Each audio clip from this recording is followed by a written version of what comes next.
আসসালামু আলাইকুম রহমতুল্লাহ বারাকাতুহু। আমি এসেছি যেখানে প্রিয় নবী সাল্লাল্লাহু আলাইহি সাল্লামের গর্ভধারিণী।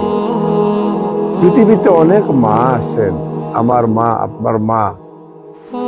পৃথিবীতে মায়ের কোনো অভাব নাই, কিন্তু এমন একজন মা যার মতো ভাগ্যবতী পৃথিবীতে আর কোনো মা হতে পারেন না। সেই মার কবরের পাশে এসেছি। তিনি আর কেউ না, তিনি হচ্ছেন প্রিয় নবী, দয়াল নবী রাসূলুল্লাহ সাল্লাল্লাহু আলাইহি সাল্লামের গর্ভধারিণী সৌভাগ্যবতী মা হযরতে আমেনা রাদিয়াল্লাহু তাআলা আনহা। এখানেই তিনি চিরনিদ্রাশায়িত হয়েছেন। রাসূলুল্লাহ সাল্লাল্লাহু আলাইহি সাল্লামের বয়স যখন মাত্র 6 বৎসর, তখনই মক্কা থেকে হযরতে আমেনা তিনার ঘরের দাসী আয়মনকে সাথে নিয়ে মদিনায় শিশু মুহাম্মদের পিতা খাজা আব্দুল্লাহর জিয়ারতে যান এবং মদিনায় প্রায় 1 মাস অবস্থান করেন। এক সময় হযরতে আমেনার গায়ে জ্বর উঠে অসুস্থ হয়ে পড়েন। কিছু সুস্থতা বোধ করলেই মদিনার থেকে পায়ে হেঁটে এই রাস্তা দিয়ে মক্কায় যাত্রা করেছিলেন।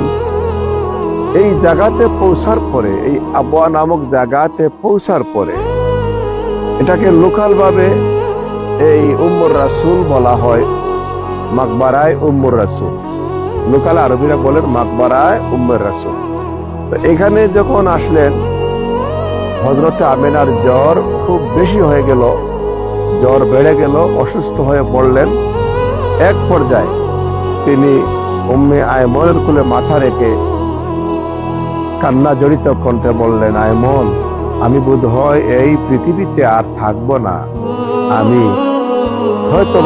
চলে যাব, আমার বোধহয় এই দুনিয়া ত্যাগ করতেই হবে, আমার শরীরের অবস্থা ভালো না, আয়মন আমি চলে যাচ্ছি, আমার শিশু মুহাম্মদকে নিয়ে আমার অনেক স্বপ্ন ছিল, এমন তোমার কাছে আমার শিশু মুহাম্মদকে তুলে দিয়ে গেলাম, ওর বাবা নেই, শিশু মুহাম্মদ এতিম, ওর কোনো ভাই নেই, বাবা নেই, ওর জন্য কিছুই রেখে যেতে পারিনি, আয়মন তুমি শিশু মুহাম্মদকে একটু দেখে রাখবা।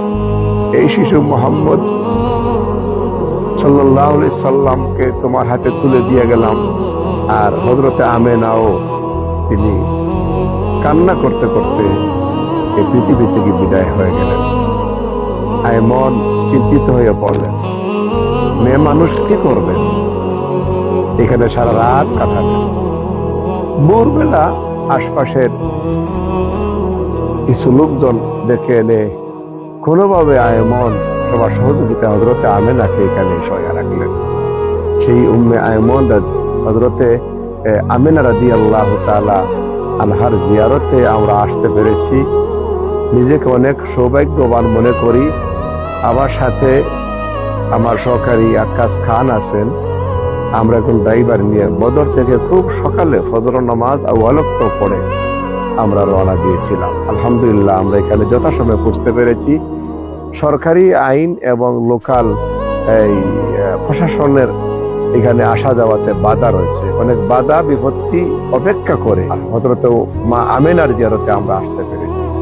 আল্লাহ জাল্লে শাআনুহু আমাদের এই জিয়ারতকে যেন কবুল করেন এবং প্রিয় নবীজির মা এবং বাবা, অনেকেই এটা নিয়ে দুমত প্রকাশ করেন, তবে যে হযরত ঈসা আলাইহিস সালাম তিনি মৃত মানুষকে জীবিত করে কলমা পড়াইতে পেরেছেন, আমার নবীও তিনার মা বাবাকে কলমা পড়িয়েছেন।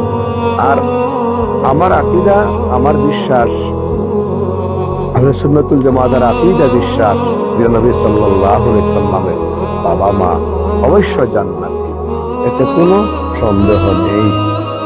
আমরা হযরতে আমেনার পাশে দাঁড়িয়ে রাসূলুল্লাহ সাল্লাল্লাহু আলাইহি সাল্লামের কদম মোবারক আমরা সালাম জানিয়েছি।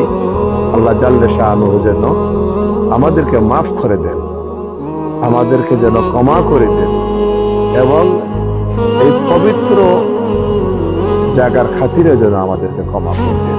আমিন ইয়া রাব্বাল আলামিন।